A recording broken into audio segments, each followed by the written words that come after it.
What's up, everyone? Welcome to Pound for Pound TV. This is Michael, and it's been a while, but I'm back. Abu Dhabi will host Dimitry Bivol when he defends his WBA Super light heavyweight title this coming November 5th against Gilberto Zurdo Ramirez, in what is sure to be a fight packed with action. Not to be outdone, however, in the ladies' class, and the chief support bout for the event is another fight that may go down in the record books of professional punchy as a fight of the night and maybe even fight of the year contender, should both girls decide to bring it. UK's Chantelle Cameron will be looking to successfully defend her IBF, WBC and Ring Magazine super lightweight titles against the United States former unified super lightweight champion Jessica McCaskill. McCaskill will look to not only snatch Cameron's titles, but both pound-for-pound fighters will be looking to add that vacant IBO, WBA and WBO titles to become that division's undisputed champion. Chantelle Il Capo Cameron has stated that she considers herself to be the more competent boxer of the two and will no doubt seek to cancel out McCaskill's come-forward rough and rugged style. Don't be fooled though, as Cameron doesn't mind a scrap and does engage in the pocket when she feels comfortable doing so. Cameron's trainer, Jamie Moore, someone who knows all about getting into scraps, has commented that he feels it's his responsibility to hold that aspect of Cameron's game back and to instead get her to focus on her strengths, such as her footwork and ring IQ. However, the fighter has absolute confidence in Cameron's ability to scrap it out if push comes to shove, and we have seen this from Cameron in her pro career. There's no doubt that at some point Cameron and McCaskill will exchange standing toe-to-toe, where I hope nobody will find it surprising that Cameron will, I think, hold her own. She has eaten big, clean shots, and I don't believe that McCaskill, who's got power, she's got almost half of her victories by knockout, but I don't think McCaskill takes Cameron out. Cameron had an extensive amateur background before turning pro back in 2017, and given her ability and experience, unsurprisingly, Cameron has moved along fairly swiftly. In just her sixth bout, she was fighting for, at the time, vacant IBO world title against Vivian Obanoff, where Cameron displayed her dominance in an almost perfect performance, forcing her rival to call it a day at the end of round 6. Since then, Cameron has continued to put on dazzling performances and currently remains undefeated with a record of 16 wins, with 8 by KO or TKO, 0 losses or draws. Against McCaskill, Cameron will be the taller fighter, but both girls share the same reach according to BoxRec. Cameron offers a variety of different jabs, some straight and some slightly bent, almost like a hook around the guard, but it's the work she puts in behind the jabs that she'll undoubtedly use to keep McCaskill from getting too confident in coming forward whenever she feels like it. Cameron may look to flurry before getting out and tightening the angle to her left, preventing McCaskill from throwing those right-hand bombs. Like I said though, you shouldn't be surprised if Cameron decides to just say, "Fudge it, I'll bang with you, broette." Jessica Caskiller McCaskill retired her last opponent thanks to some heavy shots. She also stopped Candy White before that, but complained of issues with conditioning in that fight. So much so that she got rid of her S&C team after essentially giving that responsibility to trainer and partner Rick Ramos. In that last fight against Alma Ibarra, McCaskill looked sharp at times, but also sloppy too in moments. Thankfully, a heavy left hook convinced Ibarra to stay on her stool after the third round, and so McCaskill's inconsistency didn't have too much bearing on the outcome of that fight. But I wonder what McCaskill would have looked like deep in the fight. She's gone the distance many times, but is that getting harder for her to do? I've covered McCaskill twice, I think, both times in her bouts against then undisputed and undefeated Cecilia Brækhus.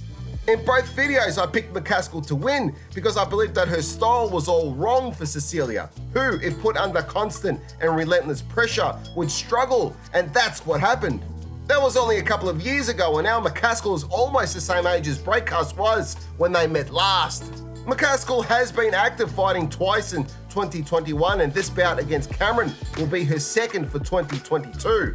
Also, she hasn't lost since her bout with Katie Taylor back in 2017. Further, McCaskill possesses strength, athleticism, evasive and upper head movement when she employs it, and can box. She's not just a come forward and go to war type of fighter, despite that being her base style. She looks great coming down to 140 pounds again, and like I said, still carries sharpness and accuracy. But this fight, I think, comes down to footwork, speed, experience, and adaptation.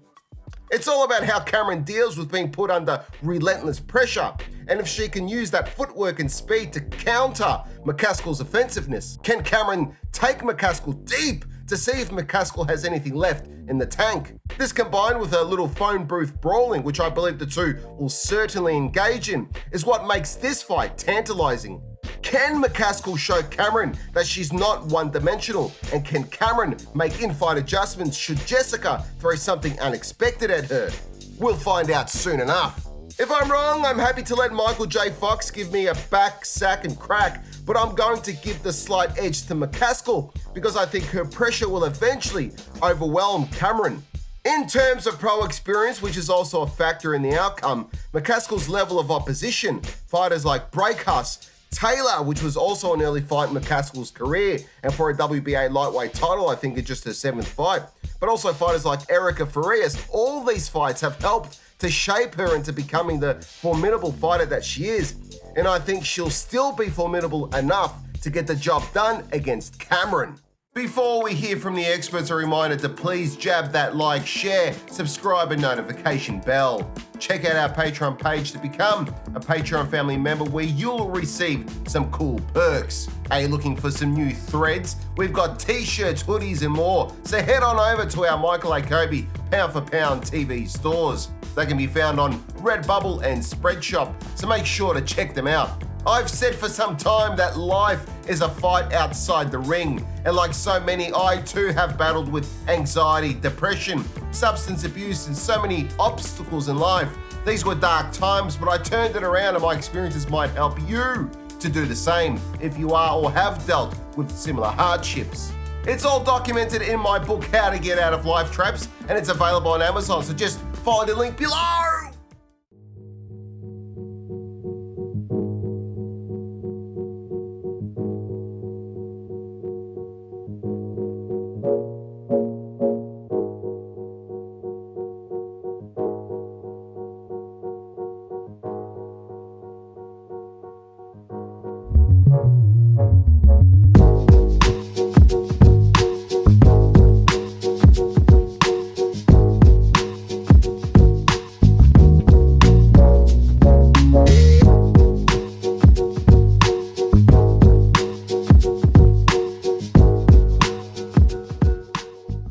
Thank you for watching Pound for Pound TV. Please remember to subscribe and hit that notification bell for future updates. See you in the next one.